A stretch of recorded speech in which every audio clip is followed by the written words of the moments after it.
2, 3, 4, 5, 6, 2, 8. Good morning everyone, I hope everybody is fine. चलिए guys, तो हम साइंस के रेफरेंस में बात कर रहे थे। हमने यूनिट स्टार्ट की थी कि ह्यूमन डाइजेस्टिव सिस्टम। तो जैसे गाइस आपने पढ़ा था अभी हाल ही में कि पहले हमने स्टमक में देखा था, फिर स्मॉल इंटेस्टाइन में। अब स्मॉल इंटेस्टाइन के जो अलग अलग पार्ट थे वहाँ से मैं डिस्कस कर रहा हूँ। ठीक है गाइस, अगर कोई मेरी फर्स्ट यही वीडियो अगर देख रहा है तो पहले चीज़ से पहले वीडियोज़ देख लीजिए, तभी अच्छे से आपको समझ में आएगी। तो अभी हम बात करने वाले हैं, जैसे अगर आपको याद है बच्चे, तो हमने एक डायग्राम बनाया था लाइक दैट इज। वो डायग्राम कुछ ऐसा था।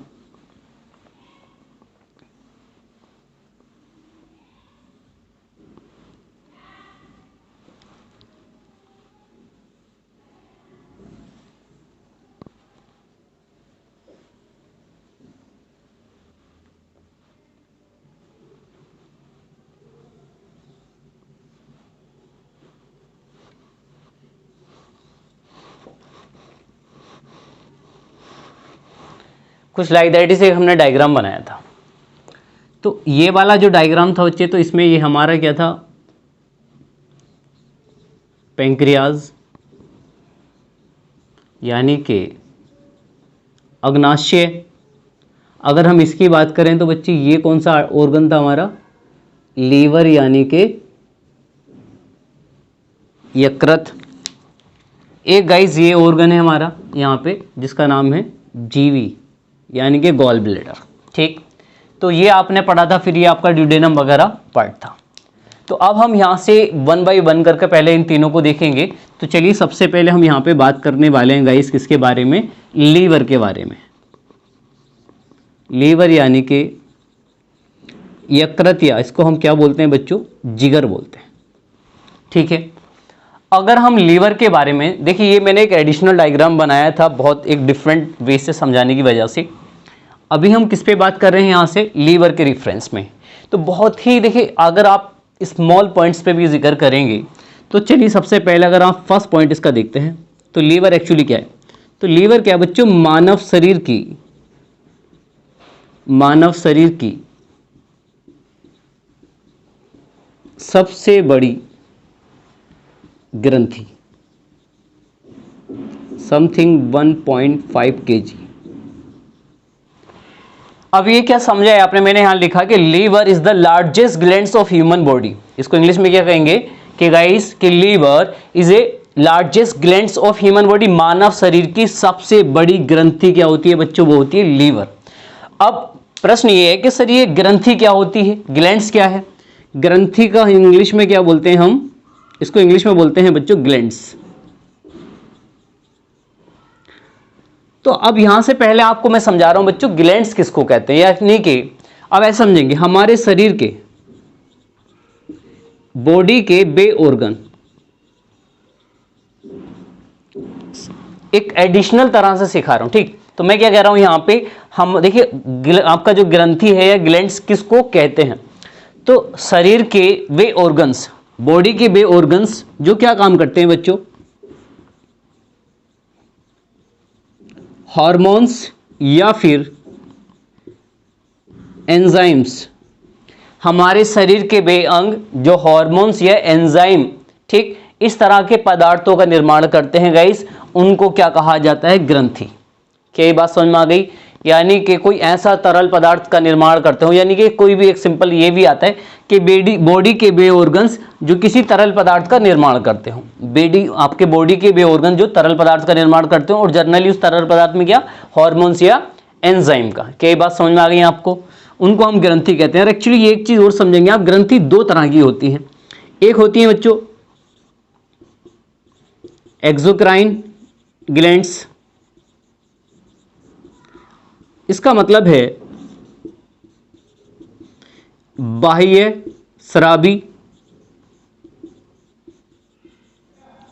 स्रावी ग्रंथि। एक होती है बच्चों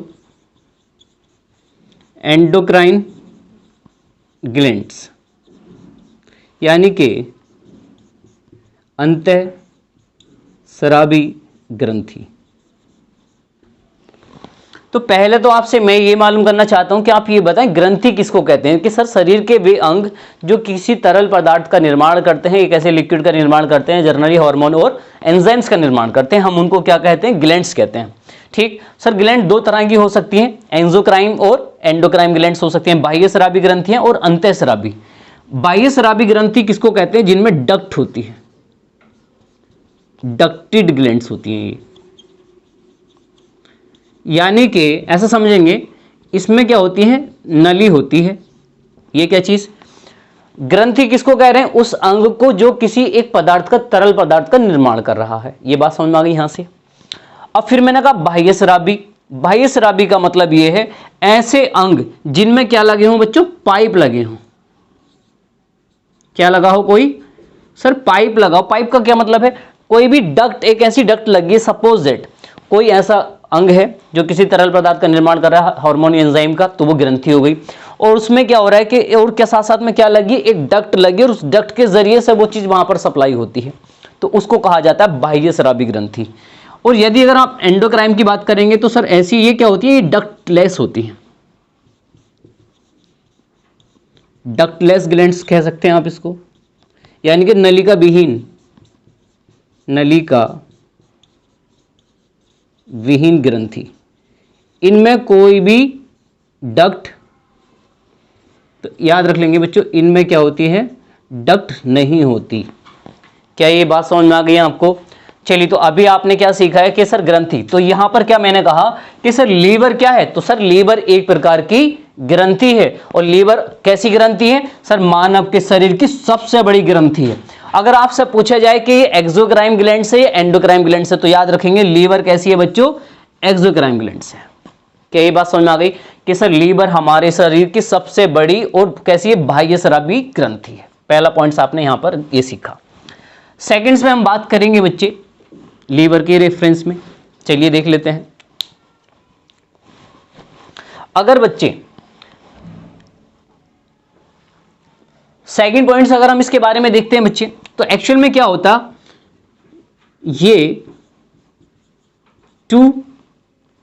ये दो भाग में विभाजित, तो जो लीवर है बच्चे वो कितने पार्ट्स में डिवाइड होता है, जनरली वो दो भागों में विभाजित होता है, जिसको आप क्या क्या कह सकते हैं, एक को कहा जाता है बच्चों राइट लोब, और एक को कहते हैं हम लेफ्ट लोब, लेफ्ट लोब। ठीक, दाहिना पिंड और बाहिना पिंड। जबकि ये वाला जो भाग होता है बच्चे, ये क्या होता है, साइज में बड़ा, साइज में बड़ा होता है, किसके कंपैरिजन में, इसके कंपैरिजन में। क्या ये बात समझ में आ गई। एक बार फिर से, सर लीवर क्या है, मानव के शरीर की सबसे बड़ी ग्रंथि है। दूसरा आपने ये सीख लिया सर ग्रंथि किसको कहते हैं, सर ग्रंथि शरीर के उन ऑर्गन्स को कहते हैं जो हार्मोन और एंजाइम का निर्माण करते हैं। सर ग्रंथियां दो तरह की होती हैं, आपकी बाह्य स्रावी ग्रंथियां और अंतःस्रावी ग्रंथियां। अंतःस्रावी ग्रंथियां उनको कहते हैं सर जिनमें पाइप या डक्ट नहीं लगी होती है, और बाह्य स्रावी किसको कहते हैं, जिनमें डक्ट लगी होती है। तो लीवर क्या है बच्चों, ये एक नलिका युक्त ग्रंथि है, यानी कि इसमें डक्ट होती है, तो इसलिए यह है एक बाह्य स्रावी ग्लैंड्स है। दूसरा आपने सीखा सर लीवर दो भागों में डिवाइड होता है, right lobe and left lobe, और राइट लोब का साइज बड़ा होता है किसके कंपैरिजन में, लेफ्ट लोब के कंपैरिजन में। नेक्स्ट पॉइंट देखते हैं। सपोज उदाहरण के तौर पे ये क्या है बच्चों, आपका लीवर है, ये क्या है, ये लीवर। इस लीवर के ऊपर क्या होता है बच्चों, एक आवरण है, एक कवर है।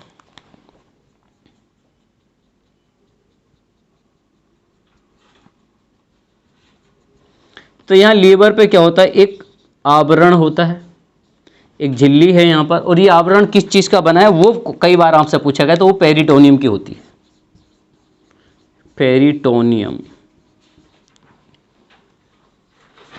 तो प्रश्न यदि आपसे ये पूछ लिया जाएगा इस कि लीवर के ऊपर जो आवरण होता है वो किस चीज का होता है, तो सर लीवर के ऊपर आवरण होता है पेरिटोनियम का। क्या यहां तक आप लोगों को समझ में आ गया गाइस। चलिए नेक्स्ट पॉइंट देखते हैं हम। दूसरा पॉइंट क्या हो रहा है बच्चे, लीवर में क्या होता है, अब देखिए लीवर कुछ चीजों का क्या करता है, फॉर्मेशन करता है, फॉर्मेशन यानी कि निर्माण।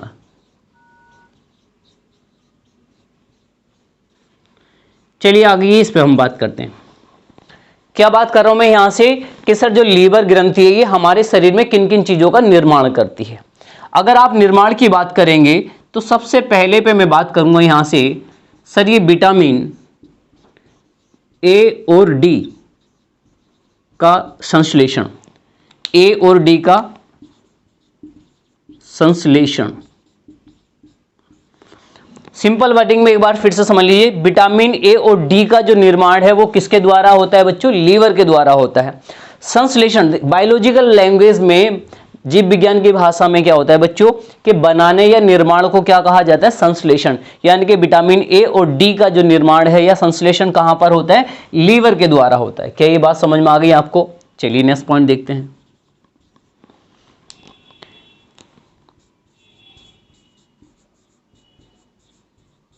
हिपेरिन नामक पदार्थ, हिपेरिन नामक पदार्थ का निर्माण भी कौन करता है बच्चों, यहां पे लीवर करता है। अब सर विटामिन ए और जो विटामिन डी है, तो ये विटामिन का चैप्टर जब हम पढ़ेंगे तब सीखेंगे। सर हिपेरिन क्या होता है, ये रक्त का थक्का नहीं बनने देता है हमारी नलियों में। ऐसा समझ लीजिए, आप क्या देखते हैं कि हमारे अंदर जो नसें हैं, इन नसों के अंदर क्या होता है बच्चों, ब्लड फ्लो होता है, रक्त बहता है। ये जो आपका हिपेरिन है बच्चे, ये जब तक ब्लड में रहेगा तब तक ब्लड इन नसों के अंदर जमेगा नहीं। अगर ये ना हो तो हमारे इन नसों के अंदर ब्लड क्या होगा, बहना बंद हो जाएगा, वो जम जाएगा, और जमने से क्या होगा, ब्लड का फ्लो रुक जाएगा। और जब ब्लड फ्लो नहीं होगा तो यानी कि ब्लड के द्वारा हर एक चीज का ट्रांसपोर्टेशन किसके जरिए से होता है, ब्लड के जरिए से। तो ये हम हिपेरिन के बारे में डिटेल कहां पर पढ़ेंगे, ब्लड की यूनिट में। क्या ये बात समझ में आ गई? चलिए आगे देखते हैं। इसी के साथ साथ में बच्चे क्या करता है, ये fibrinogen, fibrinogen protein, fibrinogen protein का निर्माण भी करता है, उसे अपने पास में जमा भी करता है। एक होता है प्रोथ्रोम्बिन,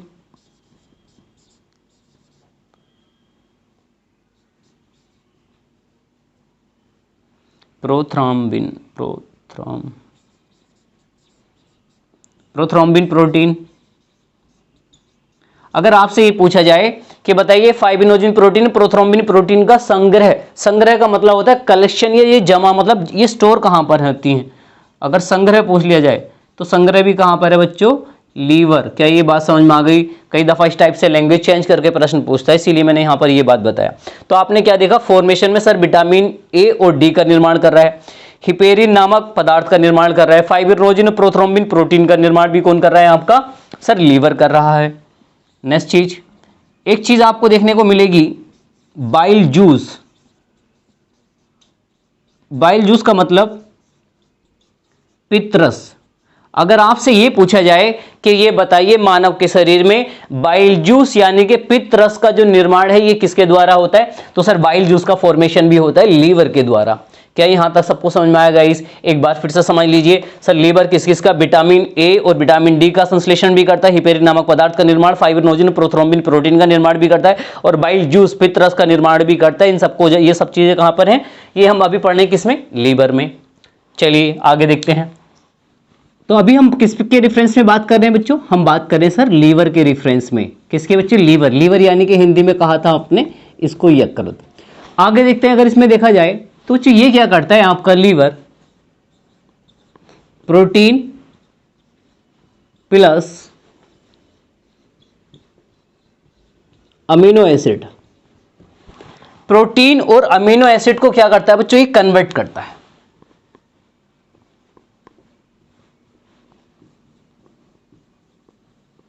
ये कन्वर्ट करेगा किसमें, अमोनिया में। अमोनिया का जो सूत्र होता है वो होता है NH3, और इस अमोनिया को कन्वर्ट करेगा यूरिया में। किस चीज में बच्चों, यूरिया में। यूरिया यानी कि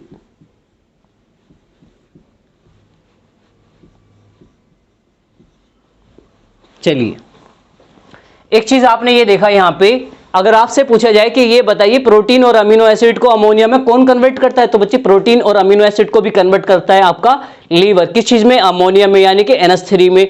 और आगे चलकर क्या होता है बच्चों, यही अमोनिया किस में बदल जाता है, यूरिया में। तो प्रश्न था कि यूरिया का निर्माण हमारे बॉडी में कौन करता है जनरली, तो बच्चों यूरिया का निर्माण करता है कौन, लीवर करता है। और यूरिया किस किस से कन्वर्ट हो रहा है, ये अमोनिया से। और अमोनिया किससे, प्रोटीन प्लस अमीनो एसिड से।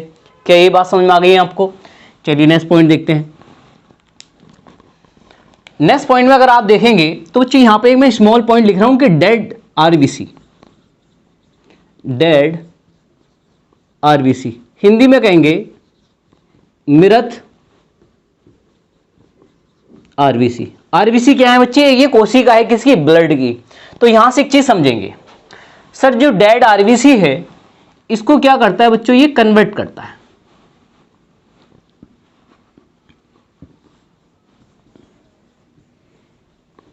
कन्वर्ट करेगा किस किस चीज में, वो देख लेते हैं। बिलीरुबिन, प्रोटीन और बिलीवर्डिन प्रोटीन। ये थोड़ा सा स्पेशल पॉइंट से ध्यान से समझेंगे। आपने क्या सीखा सर, लीवर क्या काम कर रहा है, डेड आरबीसी यानी कि मृत आरबीसी को कन्वर्ट कर दे रहा है बिलीरुबिन और बिलीवर्डिन में। ये कॉन्सेप्ट क्या है, ये कॉन्सेप्ट आप ऐसे सीखेंगे। ऐसा मान लीजिए बच्चों, लीवर क्या काम करता है, फॉर्मेशन करता है या निर्माण करता है, निर्माण करता है किसका, आरबीसी का। याद रख लेंगे बच्चे, लीवर में आरबीसी का भी निर्माण होता है। अगर आपसे पूछा जाए कि आरबीसी का निर्माण कहां पर होता है, लीवर में भी होता है, और भी जगह, फिलहाल अभी इतना भी समझ लेंगे, ठीक है। अब मैंने यहां से ये कहा है एक कंडीशन है, वो कंडीशन क्या, ये समझिए।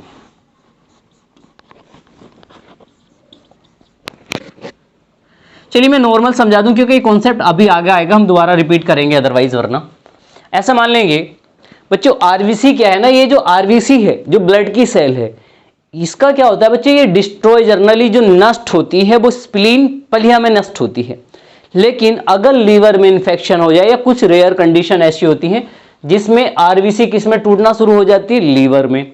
जब आरबीसी लीवर में टूटना स्टार्ट हो जाएगी तो मरी हुई आरबीसी को, जो डिस्ट्रॉय हो रखी आरबीसी है, उस आरबीसी को लीवर क्या काम कर देता है बच्चों, बिलीरुबिन और बिलीवर्डिन 2 नामक प्रोटीन में बदल देता है। क्या ये बात समझ में आ गई? और ये दोनों ही प्रोटीन क्या होता है, आगे चल के इन्हीं से बीमारी, एक आपके बॉडी में एक नई बीमारी आती है, जॉन्डिस, पीलिया वगैरह।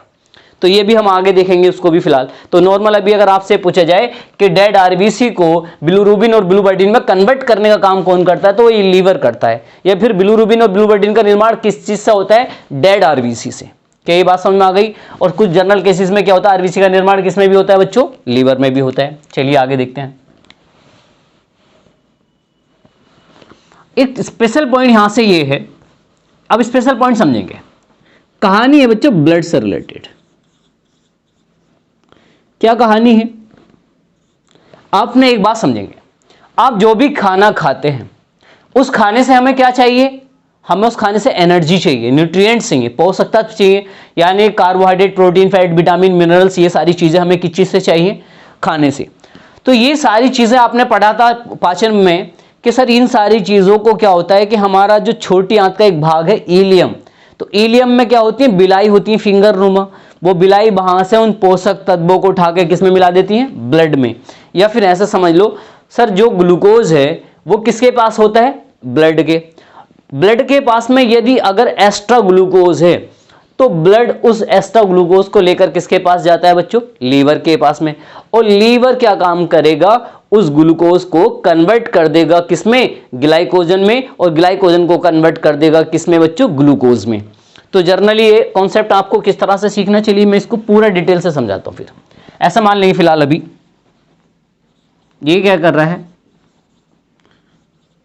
ग्लूकोज को कन्वर्ट का मतलब परिवर्तित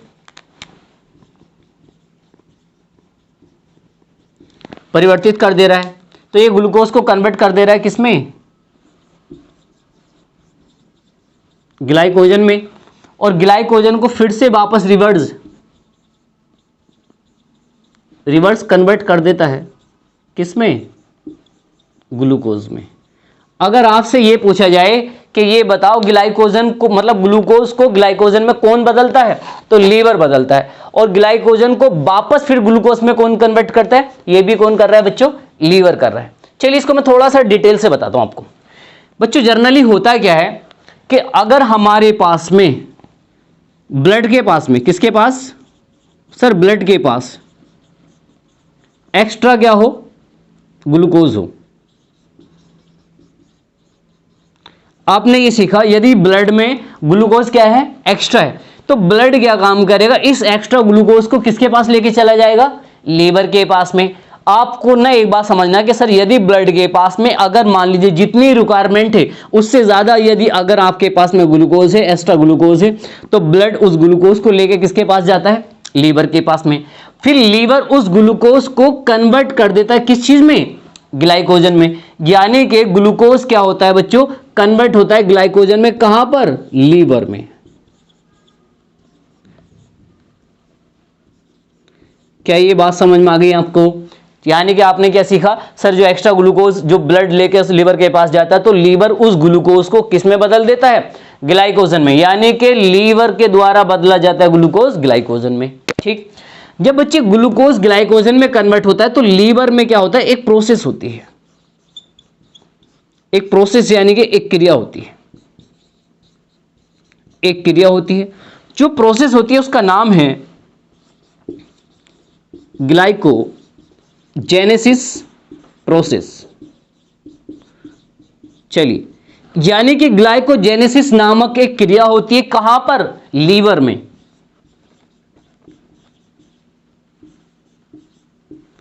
यह बात फिर से ध्यान से सुनेंगे। हमने क्या सीख लिया यहां से कि सर लीवर में ग्लूकोज कन्वर्ट होता है ग्लाइकोजन में।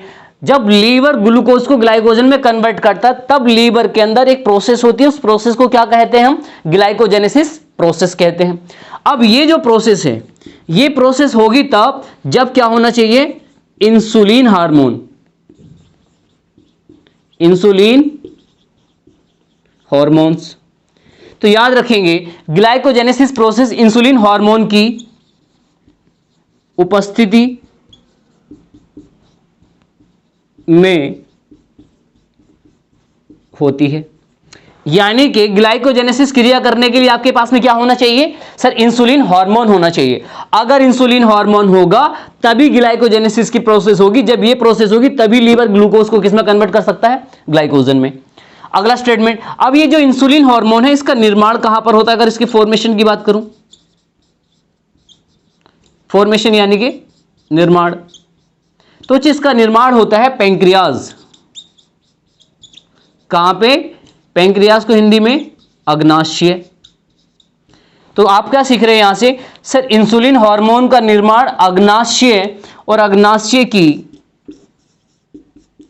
बीटा सेल के द्वारा। एक बात फिर से समझ लेंगे सर, इंसुलिन हार्मोन का जो निर्माण है वो कौन करता, पैंक्रियाज के अंदर एक सेल है, कौन सी, बीटा सेल। बीटा सेल के द्वारा क्या होगा बच्चों, इंसुलिन हार्मोन क्या होगा, ये बनेगा। और जब इंसुलिन हार्मोन बनेगा तभी ये प्रोसेस होगी। जब ये प्रोसेस होगी तब लीवर ग्लूकोज को किसमें कन्वर्ट कर देगा, आपका ग्लाइकोजन में। क्या ये बात समझ में आ गई यहां से? अगला स्टेटमेंट, अब यहां से देखिए, चलिए पहले एक चीज समझेंगे। वो स्टेटमेंट क्या है, दो तरह से पॉइंट्स हैं यहां पे। सर मान लीजिए अगर बीटा सेल इंसुलिन हार्मोन ज्यादा बनाए, यानी कि इंसुलिन हार्मोन क्या हो जाए बच्चों, ज्यादा हो जाए। एक बार फिर से सर, इंसुलिन हार्मोन की मात्रा क्या हो जाए, सपोज दैट ज्यादा हो जाए। जब इंसुलिन ज्यादा होगा तो फिर क्या होगा बच्चे, ग्लाइकोजेनेसिस की जो प्रोसेस है, ग्लाइकोजेनेसिस प्रोसेस, तो ये प्रोसेस कैसी होगी बच्चों, फास्ट होगी, तेज होगी। यानी कि जब ये चीज ज्यादा है तो ये क्रिया भी क्या होगी, ज्यादा होगी। जब ये क्रिया फास्ट होगी तो बच्चों ये भी तो पता होगा जनरली कि ग्लूकोज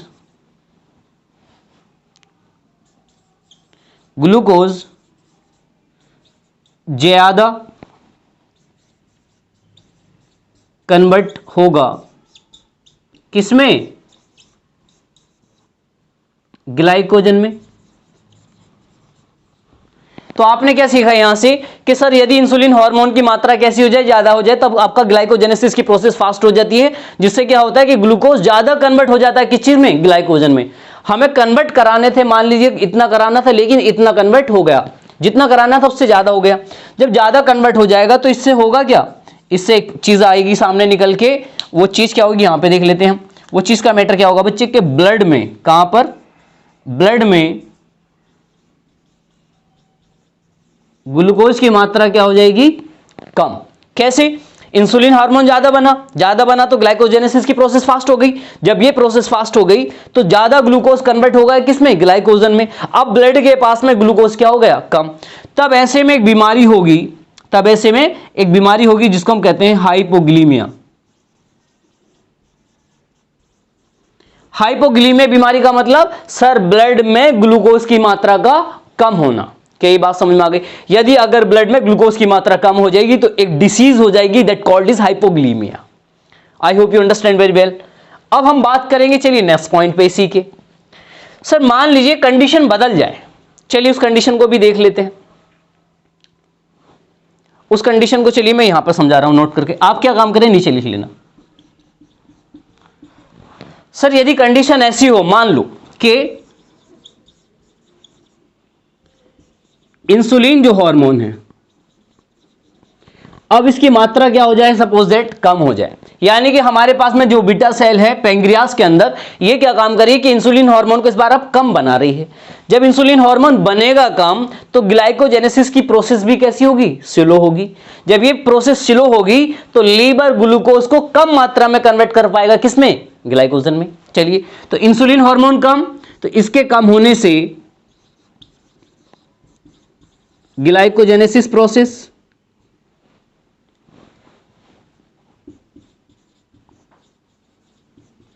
तो ये प्रोसेस कैसी हो जाएगी,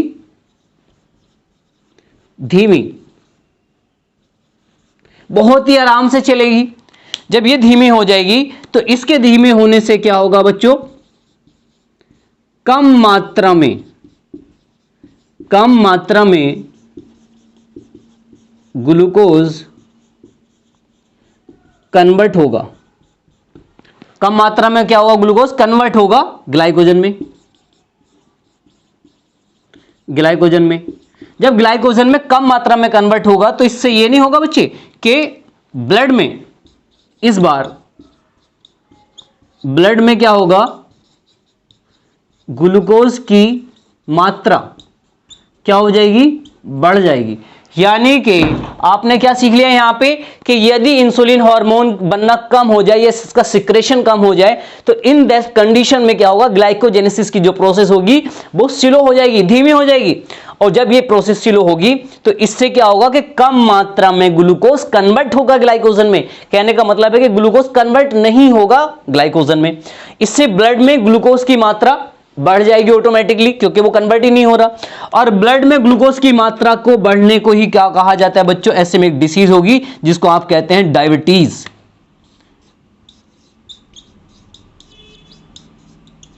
यानी कि मधुमेह। तो आपको समझ में आ जाना चाहिए कि बच्चे डायबिटीज जो होती है, वो डायबिटीज का मीनिंग्स क्या है। सर डायबिटीज का मतलब है increasing the percentage of glucose in human blood, कि ब्लड में ग्लूकोज की मात्रा बढ़ने को क्या कहा कहते हैं हम, डायबिटीज। तो डायबिटीज किस कंडीशन में होगी सर, जब ब्लड में ग्लूकोज की मात्रा बढ़ जाएगी। और ब्लड में ग्लूकोज की मात्रा कब बढ़ेगी, जब सर इंसुलिन हार्मोन कम बनेगा, कम सिक्रेट होगा। जब कम बनेगा तो प्रोसेस कम, जब ये प्रोसेस कम होगी तो हमारा लीवर ग्लूकोज को बहुत ही धीरे धीरे बहुत कम कन्वर्ट कर पाएगा ग्लाइकोजन में, और इससे क्या होगा, ब्लड में ग्लूकोज की मात्रा बढ़ जाएगी। और ब्लड में ग्लूकोज की मात्रा को बढ़ने को क्या कहते हैं हम, डायबिटीज कहते हैं। आई होप यू अंडरस्टैंड। चलिए एक पार्ट तो आपने ये सीख लिया, इसका दूसरे के बारे में बात करते हैं। तो चलिए गाइस, अभी आपने क्या देखा कि किस टाइप से हमारा जो लीवर है वो ग्लूकोज को किस में कन्वर्ट कर रहा है, ग्लाइकोजन में। ठीक,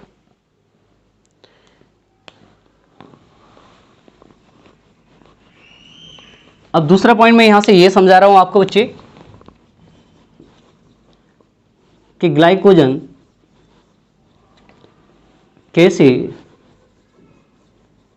रिवर्स कन्वर्ट होगा किस में? ग्लूकोज में।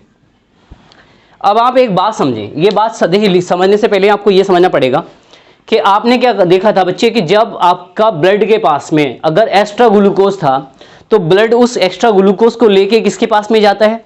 वो जाता है लीवर के पास में। फिर लीवर में क्या होगा? ग्लाइकोजेनेसिस प्रोसेस होगी और जिसके तहत क्या होता है बच्चों कि आपका ग्लूकोज कन्वर्ट हो जा रहा था किसमें? ग्लाइकोजन में। एक तो स्टेप ये था।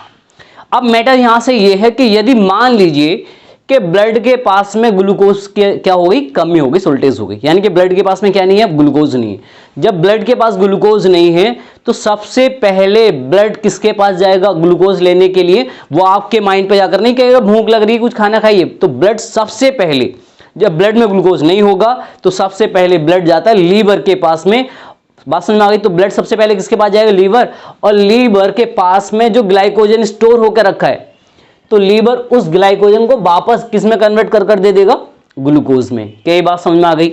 चलिए गाइस, तो ये कॉन्सेप्ट कैसे समझना है यहां से? तो आप क्या देख रहे हैं बच्चे कि ग्लाइकोजन किस में वापस रिवर्स कन्वर्ट हो जाएगा? ग्लूकोज में। और ये भी कहां पर होता है बच्चों?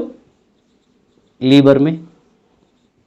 तो इस बार क्या होगा बच्चे? लीवर में जो प्रोसेस होगी, जो क्रिया होगी, उसको क्या कहते हैं? उसको हम लोग बोलेंगे ग्लाइकोजेनेलिसिस प्रोसेस। थोड़ा सा नाम चेंज है पहले से। और ये प्रोसेस भी बच्चों कहां पर होती है? लीवर में होगी। चलिए, एक तो चीज आपने ही सीखा। सेकंड स्टेटमेंट यहां से ये कि ये प्रोसेस जो होगी बच्चों ग्लूकागन हार्मोन की उपस्थिति, यानी कि अगर हमारे पास में ग्लूकागन हार्मोन अगर प्रेजेंट होगा तभी आपके लीवर में ग्लाइकोजेनेलिसिस प्रोसेस होगी। और जब ग्लाइकोजेनेलिसिस प्रोसेस होगी तभी आपका लीवर आपका ग्लाइकोजन को किसमें कन्वर्ट कर देगा? वापस ग्लूकोज में।